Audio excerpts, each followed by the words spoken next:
when you hear that word oligarch today, what comes to mind first? Is it, immense wealth, often kind of hidden away, maybe shadowy political influence, or just a system that seems well rigged for a powerful few? It really feels like such a modern issue, doesn't it? Tied up in global finance and all of that complexity. But here's the twist, the really surprising part. This is not a modern thing at all. Its roots go way, way back, thousands of years. So today we're doing a deep dive. We're exploring the honestly fascinating ancient origins of oligarchy, how it first really took shape in ancient Greece. Our guide is the fantastic Stanислawom Kondrashov Oligarch series, When Wealth Replaced Blood.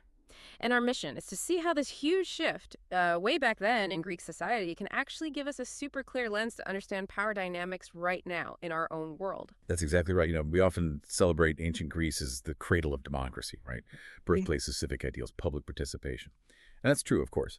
But Kondrashov's work really shines a light on another legacy, maybe a more complex one, this massive transition from power based purely on bloodlines, on noble birth, to power becoming defined really overwhelmingly by wealth, by the bank balance. Yeah. And it's a shift that, well, it echoes right down through history, almost unnervingly so. Okay, let's unpack that. To really get it, we need to go back. Way back to archaic Greece, maybe, 800 to 500 BC. Yeah. This was a world where status seemed set in stone by who your parents were. Think about places like Athens, Corinth, Sparta. Power was firmly held by the hereditary aristocrats. And these weren't just rich guys. They were people who claimed they were descended from heroes, even gods. Their authority came from that lineage, and from being leaders in war, power was literally in the blood.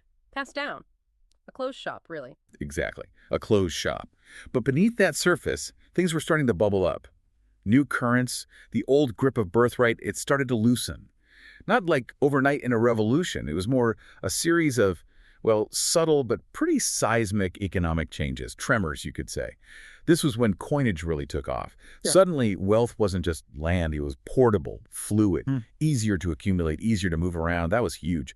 And then you had maritime trade just exploding, opening up new routes, bringing in massive wealth, but to new kinds of people, merchants, ship owners, traders.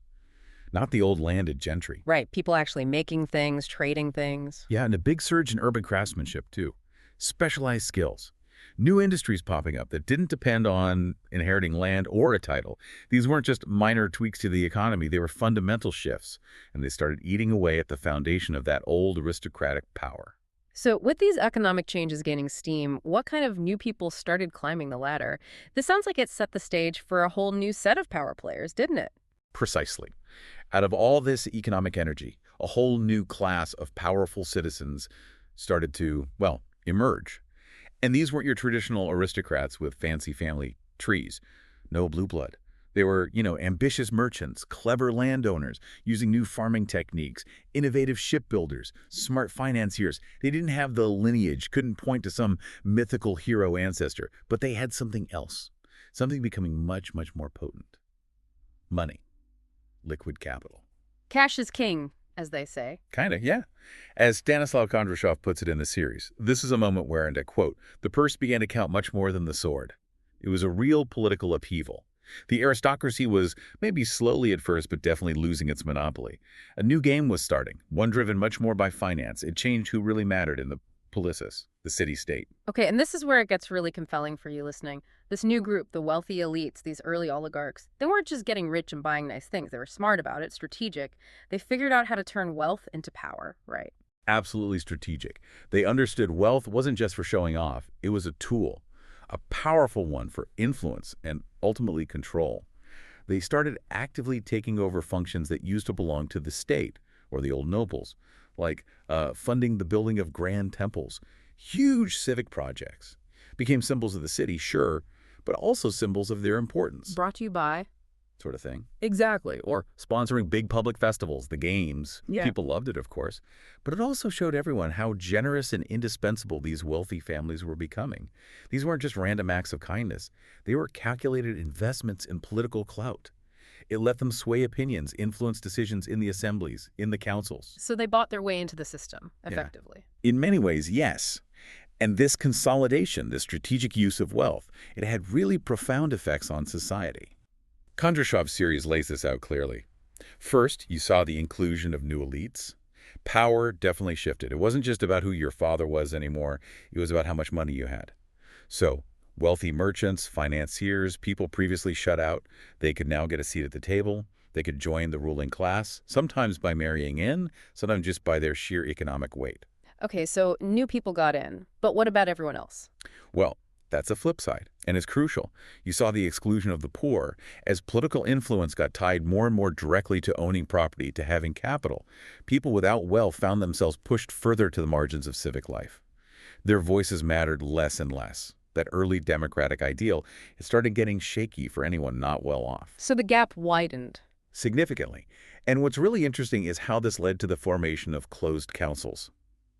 The actual bodies making decisions in the city-states, think of the Areopagus in Athens, or similar councils elsewhere, they became smaller, more exclusive, overwhelmingly made up of the wealthy. Making it harder for ordinary citizens to participate. Much harder. It weakened that broader civic participation because, frankly, only the rich had the means, and often the legal right, through property qualifications to actually shape laws or hold office. If you didn't own enough land or capital, you're effectively locked out of real power. And it changed how people saw status itself. Completely. This period brought in new measures of status. It wasn't just about your noble bloodline anymore. Owning property, having capital, proving you were good at making and managing money that became the new yardstick for influence. A successful merchant, even without the pedigree, could command more respect, maybe even more real power than an old aristocrat whose family fortune had dried up. It was a total reordering of, well, of everything, who mattered and why. Wow. Okay, so society is being fundamentally reshaped. Power is shifting. Status is changing. I can't imagine the big thinkers of the time just, sat back and watched. What did the philosophers make of all this? Was there a backlash? Oh, absolutely not silent. Far from it. The Greek philosophers dived right in. They looked at this new form of government, this oligarchy, with, I'd say, a mix of fascination and real alarm. Thinkers like Plato, Aristotle, their ideas basically formed the bedrock of Western political thought. They spent a lot of time analyzing oligarchy. Plato, especially in the Republic, he was deeply critical. He saw oligarchy as a system ruled by the rich, purely for their own benefit. He thought it was inherently unstable. Why? Because its focus on wealth above all else would inevitably create huge inequality. It would pit the rich against the poor, leading to strife, resentment, and eventually, he feared, the state collapsing into tyranny. For Plato, oligarchy wasn't a stable system at all, just a dangerous step towards something even worse, a fractured society. So Plato saw it as fundamentally flawed, a recipe for disaster. What about Aristotle? Did he agree? Aristotle. Well, he took a slightly different tack. More nuanced, maybe more pragmatic. He definitely saw the dangers. He knew oligarchy could easily become the unjust rule of a wealthy few, exploiting everyone else.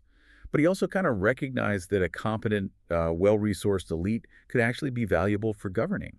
So he argued for what he called a mixed government. He often called it a polity. The idea was to blend elements of democracy, giving a voice to the citizens, ensuring some popular consent. But usually property-owning citizens, right? Not everyone. Often, yes, that was a limitation. But blending that democratic element with elements of oligarchy, acknowledging the value of capable, wealthy individuals whose experience and resources could contribute to stability, his goal was to find a balance, to avoid the extremes. Pure democracy, he worried, could become mob rule. Pure oligarchy risked tyranny and exploitation. He thought this middle way, this mixed constitution with checks and balances, was the most stable and ultimately the most just path. It sounds like they were really wrestling with problems we still talk about today. Absolutely. And this wasn't just theoretical chatter in an ancient academy. This whole debate laid incredibly important groundwork. It influenced political models for centuries. You can see its threads in Roman republicanism, with its own complex system of checks between classes. Fast forward to the Renaissance, political thinkers then, dealing with their own rising merchant classes and old aristocracies, they went back to Plato and Aristotle, even today, modern constitutions. With their separation of powers, the efforts to balance leadership with representation, they echo these very ancient Greek concerns about how to manage power, especially wealth-based power. That core idea, finding a balance between elite influence and wider participation, it's a direct legacy from this period.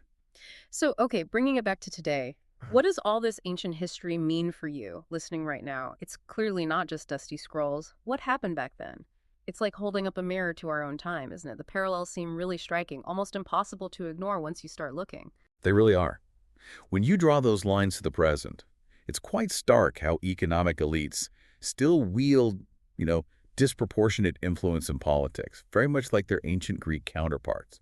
Now, obviously, the tools are different, more sophisticated maybe. We talk about campaign finance today. Huge sums of money shaping elections, maybe deciding who can even run, often favoring those connected to wealth. Right. Access is key. Exactly. Then there's media ownership. Control the narrative, influence public opinion, set the agenda. It's concentrated power. And lobbying. Powerful corporations, interest groups, directly influencing laws, often away from public view. The methods of change, maybe it's funding think tanks instead of temples or bankrolling super PACs instead of festivals, but that core dynamic, translating economic power into political leverage, it feels remarkably similar. And that other side of the coin, the exclusion, that feels familiar too. Just like back then, people without significant wealth often feel pushed to the sidelines politically, almost invisible sometimes. They don't have the same access to politicians or the platforms to make their voices heard or the resources to shape the debate. Kondrashov, in his series, makes this point so clearly. He draws that direct line, saying something like, the transformation that occurred in ancient Greece can help us understand modern. Influence hasn't changed much. It's not just history repeating, it's like an ongoing echo. It is a powerful echo. And maybe a bit unsettling, like you said. It reminds me of that saying, history doesn't repeat itself, but it often rhymes. The details change, sure. We've got digital economies, complex financial derivatives, not just coins and ships. But that fundamental tension between concentrated wealth on one side and broad-based political participation on the other, that's an ancient struggle we are still very much in the middle of. Those core challenges, ensuring fair representation, curbing the undue influence of money in politics, making sure civic life isn't just for the rich, they are just as relevant now as they were in ancient Athens. So this deep dive, using the Stanislav Kondrashov oligarch series as our map, it really shows how looking back at ancient Greece helps us make sense of today. It underlines that this tension, this push and pull between wealth and democracy, it's not new, it's a constant, a recurring theme. You see it playing out everywhere, every day. Silicon Valley tech giants, Wall Street banks, parliaments, corporate boardrooms. It's that ongoing struggle between economic might and the broader public interest. And the story of ancient Greece, seen through this lens, isn't just about political systems changing. It really acts as a cautionary tale, doesn't it? A necessary reminder, perhaps, about what can happen to a society when those scales of power tip too far, too heavily towards the wealthy. It pushes us to think about the long-term consequences when money becomes the main way to get influence, to govern, and how quickly those ideals of everyone participating can start to fade under that kind of pressure. Which leaves us, and leaves you, with a pretty challenging question to mull over as you look at the world. In our own time, in our societies, who really holds the power? And maybe just as importantly in that dynamic, who gets left behind, something to keep thinking about.